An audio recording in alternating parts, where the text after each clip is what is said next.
We're here, as always, 5 days a week to help you master sales, simplify pricing, and deliver consistent premium level service. What are we talking about today, Joseph? Today, we're actually going in a little bit more about options. And not all options and not all presentations are done verbally. There's a lot of subconscious and there's a lot of nonverbal cues that we've learned that will really help set you apart when you do your next presentation. Nonverbal. I love this topic. They say what, 70% of all communication is not in the words we're using. Mm-hmm. But And can you imagine why I had such a hard time picking up and getting to learn people? yeah, yeah. So tell me a little bit about the background of this and why it matters for electricians to pick up on this stuff.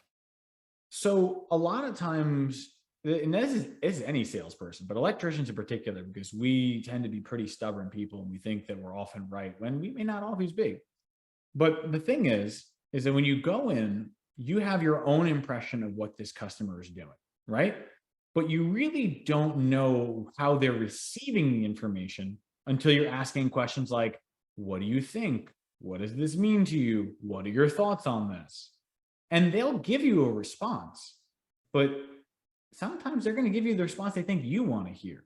They're not giving you the response that they're really thinking, because they may actually think, man, when's this guy going to shut up so I can buy this thing? So surface level and maybe misleading even Mm-hmm. responses. And what would be the danger in that? If we took Well, that for granted and said, well, they're obviously being honest with me, that if sure. that's truthful, now I'm at XYZ place. So what about this? Have we ever heard the expression, Joe, you were the best salesperson I've ever seen. And I really loved your presentation. I thought it was great. I just need a little time to think this over with my wife and we'll get back to you. That one happens often, doesn't it? To many people who Mm-hmm. are listening and watching live, I'm sure. Mm-hmm. Because it's soft. In your mind, you're like, they think I'm great. Man, they really want, I'm 90% gonna go with you. I just need to sleep on it for 24 hours. I never make a decision same day, right? Yeah. But the And whole time you leave that call thinking you've got a win in the books. But really, unless you were mindful of what the customer was not saying, you won't know whether they were actually telling you the truth or not. So I'd love to go into a little bit more of the what should you be looking for when the customer is saying these things. definitely. And there's a bit of a timing thing here. So I also want to Mhm. plug our post self-diagnostics at this point, because Mhm. if you're running several calls a day, there's no way you're going to be able to retain this information long enough to make an Oh, informed decision later on. mhm. So please jump on in. Tell us how we can use this stuff to our advantage. Yeah. So if I just want to add on to what you said for a moment ago, because you talked about the self-diagnostics, the reason why those are so freaking important is because it takes every single step of the process, like every single step of the process, and it makes you look at it with a fine-tooth comb. Because there are some ways where you can not lie to yourself, but there are ways that you can soften your own ego blows to be like, well, I think they loved me. I thought we got along great. We really hit it off. I'm asking for specific things. What did the customer literally say? Where were you? What were you doing? So I just wanted to add in that those are a superpower that people should really, really be taking advantage of. Absolutely. And just a point of reference there, because you said specificity, what Mhm. comes to mind for me immediately is this one statement that I have adopted and use in my mental framework, which is that generalizations kill clarity. Oh, yeah. End of story. If you generalize and you can say over a call that went great, you know that that is a foul. You It's got to like, stop. We got to take better notes than that. Great is not a good description of how a call went. man, it's the only three outcomes. Did you sell the call? And if you did, where's the check? Or I didn't sell the call. Not a problem. Did they explain why? Or I couldn't get them to give me a yes or no today, but I am coming back in 2 weeks for a final conclusion at 2 o'clock. All three of those are the only three acceptable ones. I Yeah. will not accept any other option other than those three. I love that. I love that. That sounds like a whole other podcast episode on its own. Mm-hmm. So back to these cues. Where Okay. are we? So the thing is there's one that I always like to talk about, and that's when you hold the presentation. So we're going to touch on that first, but then there's also other things that you can do when you're listening to things. So the first one is a lot of times your customer may say that they're enthusiastic and say that they want to get it done. but they need to be emotionally invested in the solution. If they're not emotionally invested in trying to figure it out and get it accomplished, there really isn't enough dissonance to get a sale. So what after I would give my presentation, I would always describe the top option. And then after I've described it and then revealed the price, I would then swipe right, load up the presentation that had prices, and I'd hand it to the customer and say, take a look, let me know how you'd like to proceed. From there, if they held it with two hands, they didn't have to say anything. If they held it with two hands, it communicates that they genuinely are interested and they're contemplating which one they want. If they hold it with one hand, it shows that they are interested, but there is an objection that's top of mind that they're maybe not willing to admit, or that there is one that's coming up in the very near future. If they take it, they put it down and they look at it, that shows they are still 100% in the logic brain. That is them physically putting it at arm's length distance and saying, you know what? Yeah, this is nice. And they're probably thinking, I wonder what my neighbor could do this for. There's something that they have that they're not going to tell you. And that person Not will ready to likely move say, forward. what was that? I was saying not ready to move forward. Oh yeah, not ready to move forward. But those are the kind of people that say, well, this is a lot to consider. And we never make a decision on the first time. So just email us over and we'll get back to you. Right? Those are the three easy ones. First, what are your thoughts on that, Clegg? A few things. A, it's an easy to read tell. It is a great physical cue that I believe anyone listening could actually begin to pay attention to and see some real result and real results from.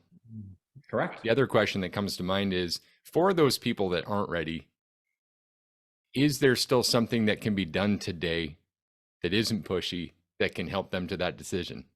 And maybe that's a whole other episode that we go into as well. But at this point, is it a give up and bail out? No, if actually there's one particular thing you can say that saves it. Can I dive into that? Yeah, let's do it. So let's say the customer has the presentation and they put it down. You can actually address it. And if they're not saying anything, they're like, yeah, we're gonna have to think about this, right? Or email us over, we'll get back to you. You could be like, well, Clay, I completely understand where you're coming from and I want to help you. I genuinely do. But can I ask you a question? Yeah. Like, sure, what is it? Well, usually I kind of getting the impression that you don't like any of the options that I have. Like there's just nothing here that actually is solving your needs. Am I pretty close to the mark? Is it safe to say you hate the options I put together? No, there's options that solve our needs, but I'm not sure about the price. And suddenly we now have the answer to what we need to solve. Okay, if you don't mind me asking, what particular option did you have in mind? Kelly, if price wasn't an issue, which option particularly are you looking for? I liked the gold option. And now you can see how you can start solving it. So what did you like about the gold option? Right. So we wouldn't have known this if we couldn't have picked up on the nonverbal cue, because they may say, I really like this. I need some time to think about it. If they were holding it with two hands, that's more believable. But if they're standing at a crossed arm, they're like, yeah, I'm going to have to take some time to think about this. Do you mind just emailing and getting back to me? That's where you want to interject and let them know that, you know what, I have a feeling that you really just don't like these options at all. If that's the case, you can tell me. I'm not going to be offended, because at the end of the day, I just want to get your needs taken care of. So can we take a step back and you tell me where I went wrong on this? Absolutely. What do you think the customer would say? Yeah. And what I love is, and I always reference this when we're talking about these things, because I'm a visual learner, I have a visual referential system in my sensory. So I'm always thinking of the picture that's here. What's the image? And my vision is, as we've talked about many times, you're in the sand, the client's in the sand, and there's a line between you. And when they've got the presentation down or the arms crossed, as you said, when you're getting those physical or nonverbal cues, as we're saying, it's recognizing the positioning, just like a chessboard, and understanding that our best actions moving forward can only happen if we're standing on the same side of the line, and the line is the problem, not me. Exactly. Not and you. Speaking of the line, that actually leads us to our next subconscious thing. Awesome. Where you sit at the table and where the customer chooses to stand is very important. Now, remember, we had a client who was saying, remember where the client kept him outside and he continuously just kept getting like stepped away and they would keep circling around him? The best way that you can approach a problem is when, as you mentioned, the line, assume that there's always a physical line drawn in front of you. And wherever the customer is, you want to be shoulder to shoulder with them so that you can look at the problem together. That initiates an emotional connection, a sense of team, a sense of camaraderie. Some people are naturally opposed to this. The engineers, the hyper analytical, the ones that are like, no, time material, get away from me. This is what I want. Logic So brain. if you get side by side with someone and then you start to see them shift away from you, what is that telling you? Resisting. They don't want this. They want to keep you They're on the other side of the line. Exactly. So the thing that I always found worked was that when we would sit down with the customer, I would let the customer sit down first. Sometimes I would even hold the chair for them and I would help push it in because I would guide them to where I wanted them to sit. If you have a table of 6 chairs, two, and then two at the head, I would always go to the middle chair and I would hold it for the customer and I'd put them in. And then the spouse would come by and they would automatically sit one way or the other. If I put the person in the middle, the spouse is going to sit either to the left or the right, which means all I have to do is sit in the other seat. So no matter what, we're always facing the same direction as a team. They're shoulder to shoulder, I'm shoulder to shoulder. When customers actually intentionally sit themselves and they sit in opposition of each other, what is that telling us? They're undecided and they're still in opposition. That happens in a lot of circumstances and people don't pick up on it enough. So let's say you have, I'm gonna use my own personal example. Like I remember my wife wanted to get a generator. She wants an automatic. I want a portable, right? So let's say, sake of argument, someone were to sit down and try to offer us one of those solutions. Now, she's going to probably sit up. I love my wife, but she's probably Yeah. going to sit opposite to me because what she wants is in direct opposition to what I want. We're at the table because we want a solution. But now, if the salesperson turns to me, I'm going to be guiding the portable. And therefore, he's ignoring Melanie to his left. But then he turns to Melanie and approaches her. Now he's alienating me. It does not work and it will not work. Because in addition to that, if you can't see their faces, how can you tell where their eyes are looking? Where the eyes look is also a very good indicator of whether someone is interested or not.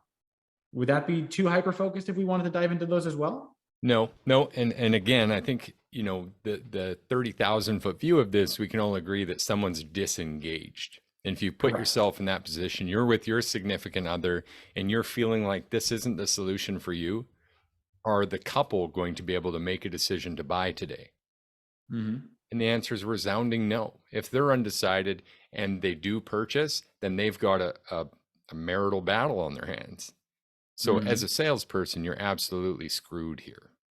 Correct. Right. And just, I can feel it. I can see it myself, right? Being disengaged and just thinking this isn't the solution I want. I am sitting over there. I am pulled away. So how do we Mhm. defeat this? So there's a couple of things that you can do. Now, there's so many other nonverbal things we can talk about, but if we're running out of time, totally fair. So how do we defeat it?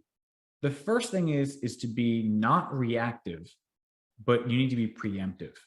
You need to be able to respond, not react to a situation. So when you want the customer to sit down, you want to be the first one at the table with a chair open. You want to take control over the situation because if you don't, you know you're allowing yourself to be blindsided. Because if you can let them sit willy-nilly, now you can't control the call because you can't monitor what they're thinking, right? And can we So just add to this, like, sorry to interrupt, why balance. the kitchen table? If we didn't cover this already, Oh, why is this God. so important? And I want to add this Yeah. phrase too, to give this a little more, just that 30,000 foot view. We always say, guys, their house, our clinic. Mm-hmm. There's a blending element here that is what you're saying, controlling the chair, controlling the seating position, but in their house where they've brought you now to the family room table, or sorry, the kitchen table rather. So I think it practically almost causes an aneurysm every time I hear a technician or a client say, well, I just got out of the van and I made my options. It's like a dagger to the heart. It's like, you were in the van? Like, why? You want to be in front of the customer. You want them to visually see you being able to prepare presentations. Now, there's two things to this, and I'll try to make it as quick as I possibly can. Wherever you are, you want the customer to be able to see you make the presentation. Because nowadays, is it safe to say that some people might be coming up with numbers that aren't accurate or that aren't based in any sort of reality? Yeah, definitely. Would you, if HVAC so, guys all the time. yeah, I was gonna say, it's like, oh, don't worry, in January we're gonna have a 35% markup. It's like, what? Oh, okay, cool. But the thing is that when you're in those circumstances, you need to make sure that no matter what, the customer knows your price came from somewhere. So whether you have our pricing method where you're going and you're physically calculating the hour, whether you've got a flat rate book and they physically see you having the book open, whether you're going on electronic, they see you. That number is calculated. They know it's not fake. And plus, even if you're really fast at this, you're probably going to do it anywhere between 15 and 30 minutes. But if you go to the van and they don't see you anymore, and you come back with prices they think are too high, what do they think just happened? They think you went and just made shit up. Exactly. Smoked a Because, cigarette, maybe? yeah, because the problem is that if they can't see you and it's more than what they thought it was, and they didn't see you calculate it, it's no longer real for them. Yeah, that's your price, but what is the real price for us to do this? Maybe I need to get some other opinions on this. Maybe I need to get some more bids. That's the language they're going to do because they didn't see that it was real. Yeah. So that's the first thing, is never do it there. Second is, why at the kitchen table? Why not on the couch? Why? The thing is that, do people sit at the kitchen table that aren't invited there? Would a stranger ever walk into your home and just plop himself down? Not at my house. Not unless, not, yeah. I was going to say, and if a stranger walked in, they may not walk out. But the thing is that now what do we do? Well, if they sit down at the kitchen table, this is exclusively a place for friends and family and trusted people. You almost always know that they're comfortable there. How many couples have their chair? Their chair. I sit here, she sits here, the kids sit here. So you're getting them in their most comfortable spot, in the most lived in room of the house, and you're positioning yourself as a trusted friend. Very The important walls are coming exercise. down. Extremely, And it's a extremely, problem solving really talked about. exercise too. So you're working with these people to go towards a solution to a problem that they want to overcome. I can't think of any more valuable and importance in the entire sales process than this exact point. You're right. At the end of the day, you need to be in front of the right person at the right time with the right price. But let's say, even if you have all three things, if you're not in a position where they like, trust, and respect you, even if they do buy from you, it'll be with more hesitation than it needed to. You always need to present yourself as, I am the service provider, and my sole goal here is to make you and your family happier, safer, and have the best levels of customer service at your disposal. Can you blame me for ever wanting to do that for you? No, sir. So then how would you like to proceed? Yeah, I love that. I know we got off the beaten track a bit. This one's going a bit longer. How many other nonverbal cues did you want to touch on here? Okay, well, There's a bunch. Should we split this up is the question. We're going to figure this out live right now. I'd say I can do some right now, and we can always do some others later. Is that fair? All right, let's touch on one more nonverbal, because we just did a huge segment on the kitchen too. We'll have to include as the second topic.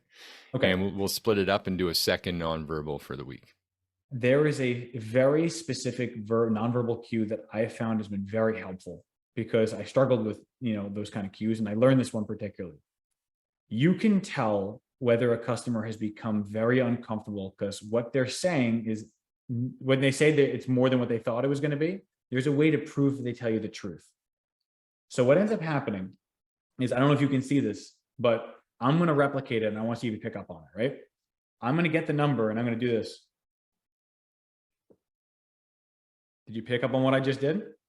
Yeah. So for those that can't see, if you're just Correct. listening, there was some There. jaw movement. The lips So, changed a bit, and then a swallow I saw as well. so what happens is they clench the jaw without opening the mouth. So what happens is you'll see the back molars actually lift. The first thought is that is a sign of tension. People tighten their jaws when they're tense.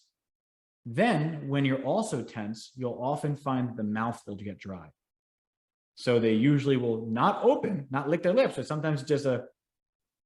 And then from there is if it worked, they often have something to swallow. All of this is subconscious, but what it's saying is, oh shit, this is making me really uncomfortable. I was not prepared for this.